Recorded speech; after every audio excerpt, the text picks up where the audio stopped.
What's up guys, this is Colin here with UpNorthOutdoors. I hope you guys enjoyed that little mudding and chirping video that I posted last week. Seems like it got a lot of hits, a lot of people liked it, so in the next week or two I'll probably have another chirping off-roading video out for you guys just to mix things up a little bit from the come and swap videos because they can get a little repetitive and a little boring. But we are back on the come and swap grind today.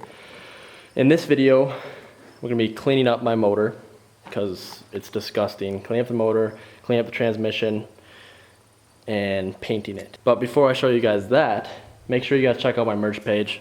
Link below. You guys can buy these dope Up North Outdoors decals. I got one on the back of the Jeep. A bunch of my buddies got one.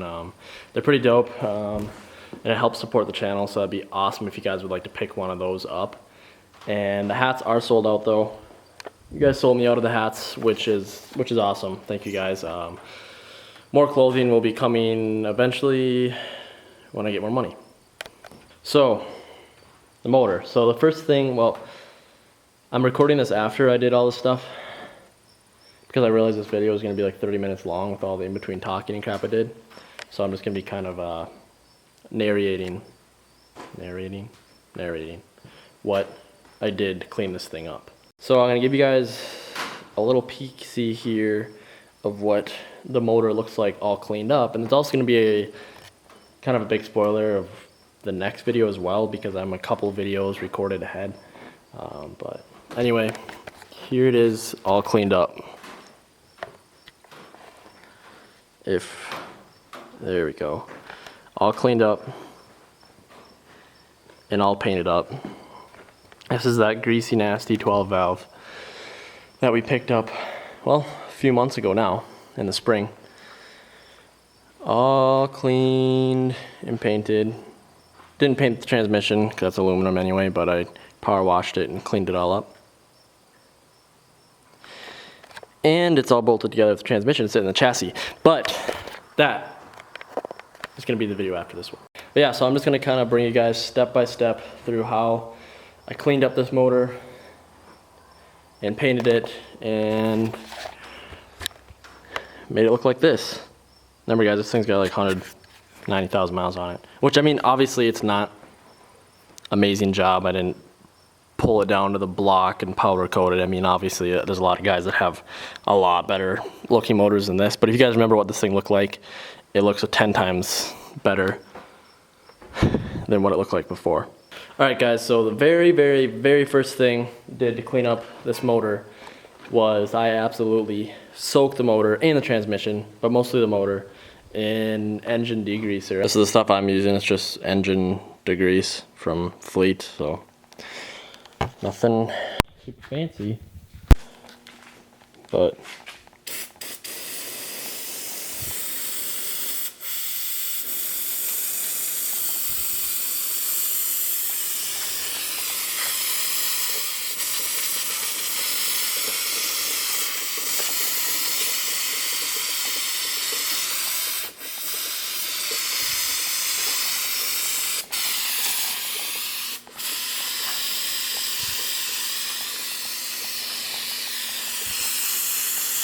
I used 2 or 3 cans of engine degreaser on this thing and absolutely soaked it with that crap and let it sit. I let it sit overnight, which I probably shouldn't have done, but I did. Then brought it over to my grandpa's. We pulled a bunch of parts off of it. I can't remember which order I did it. I can't remember if I power washed it then pulled the parts off of it, or I pulled the parts off of it and then power washed it.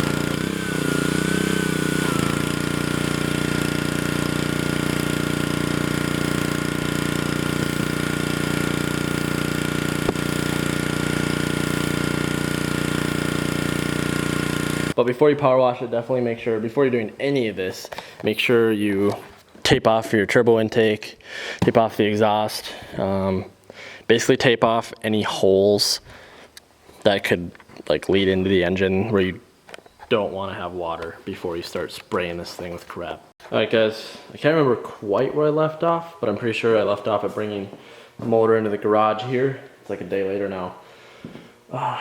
When we pulled it into the garage, we got it up on the cherry picker.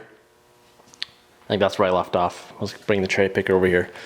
But We ended up pulling a bunch of stuff off the motor. I pulled the old adapter off, this oil cooler thing off, my alternator off, the starter off, which I'm not going to need the starter anyway, because I'm going to be putting a 6.0 starter on it because that's what lines up.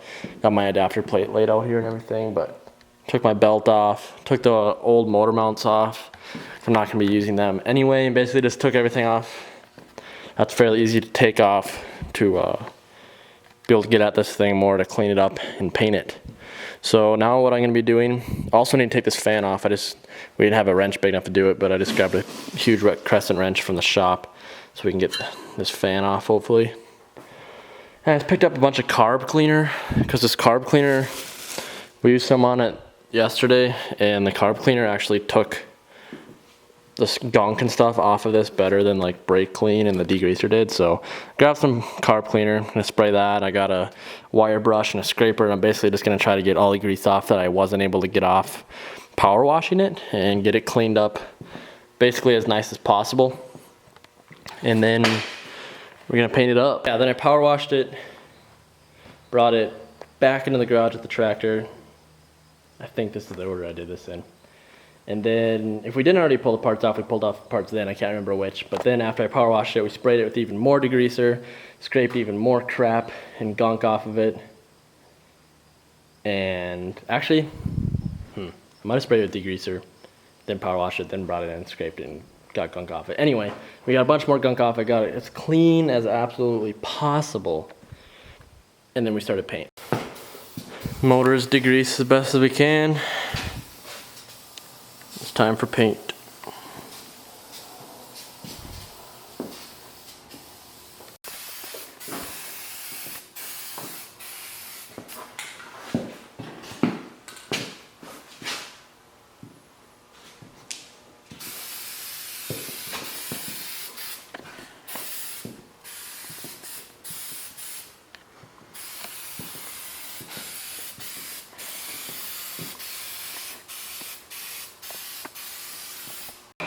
And there she is. Look at that. You can barely even see it. It's so black. Ooh. I'm happy with it. For just a rattle can job without taking too many components off. Turned out pretty good. Very, very happy with that. Sorry I didn't get any footage of spray painting it. Because I was spray painting, my grandpa was spray painting it at the same time. Just trying to get it done quick. I just sprayed one side and he sprayed the other. I want to get some... The manifold's not painted very much. We had a little bit of manifold paint. That's like the super high heat stuff, but not just enough to get some color to it. But I want to get some more of that and paint the manifold a bit better. But for rattle can, definitely turned out a lot better than what it looked like before. So now when people ask what I got under the hood and pop it open, I won't have this greasy, nasty motor in there. It'll at least look somewhat decent in there. So again, big thanks to my grandpa for helping me out with this. He's been a huge help throughout this build. I couldn't be doing it without him. I just used flat black. We just used a flat black. It's a rattle can, just engine paint. It's made for like high heat, so it's not gonna burn off your motor when it heats up.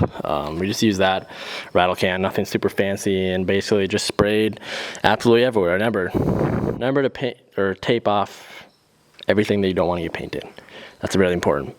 But we sprayed everywhere. We sprayed up under the oil pan, sprayed up here, sprayed the turbo, which that's probably just gonna, well, this part's probably gonna burn off. We sprayed the manifold a little bit, but it's probably just gonna burn off right away anyway. I need some actual manifold paint to paint those, but so I'll probably re-go over that. Did the turbo, the fan, everything. Sprayed absolutely everything. And made it look like this. If you guys are doing a Cummins swap or just a motor swap in general, when you have the motor out and everything, I would definitely recommend cleaning it up and rattle canning it or painting it even nicer than I did. It just makes it look 10 times nicer and cleaner. And when you put the motor in, it's all clean and nice, not just this greasy, nasty thing you're putting in your truck. Especially like a Cummins swap, because people everybody, when they hear I have a Cummins in my truck, are gonna want me to pop the hood and see it. So instead of popping the hood and seeing this greasy thing, at least it'll look fairly decent under the hood, because everyone's gonna want to be seen under the hood. This has been Cullen here with Up North Outdoors. I hope you guys enjoyed this video. I'll have some more off-roading chirping videos later, again, if you guys enjoyed that one. And of course, more Cummins swaps videos are to come. This thing getting bolted together and being put in the chassis will be the next video. And then after that, it's probably gonna be fuel system, or I don't know, I have so much stuff to do in this, so there's definitely gonna be a ton more Cummins videos coming in the future. And I've also been debating the idea. Let me know what you guys think. I'm super into hunting, I'm super into shooting and doing that kind of stuff, but I just never make videos on it because I'm scared with how YouTube is that they're gonna like start just demonetizing all my videos, which would really suck, because then I'd probably end up getting like my truck videos and everything demonetized too, or I could even get my channel deleted, get copies, or not copy strikes, but I could get striked for like violence or whatever with the gun videos and stuff. So I've been kind of on the fence about posting gun videos on this channel, just because I don't want to like my channel to get shut down for it or lose all my monetization, like my ads for it. So I've been debating the idea of making a second channel. It would be like UNO shooting or like UNO hunting or something like that, that I can post gun videos on, hunting videos on, shooting videos on, just kind of all the videos that I would be afraid that I'm gonna get demonetized or get in trouble for, and I can post all those on that channel so I can still keep this channel safe. So I've been debating that idea. If you guys think that's a good idea, let me know, and I'll also post weekly on that as well, especially with the upcoming hunting season coming up here. I can get so much hunting videos done. I'm gonna be bow hunting for deer, rifle hunting for deer.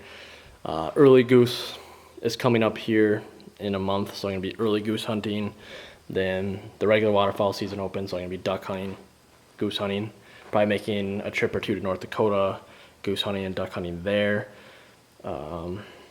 Yeah, so I'm just gonna have, and then the rifle season is after that. Then after rifle season, I might even muzzleload hunt. It's muzzleloader season, and then there's bow season, goes all the way until January. So I can definitely get a lot of content out of hunting, and I'm also wanting to do some coyote hunting and like predator hunting like that, which coyote hunting is open year round, so I can literally shoot coyotes all year. And we just have a ton of sick guns and stuff like that that I would love just to make shooting videos on, but I've just been kind of scared to do it. So if you guys would be interested in, like, if you guys would watch the videos on, if you guys would sub, let me know in the comments if you guys would like to see that, because I've really been thinking about it a lot. So yeah, but this has been Cullen with Up North Outdoors. I hope you guys enjoyed the video.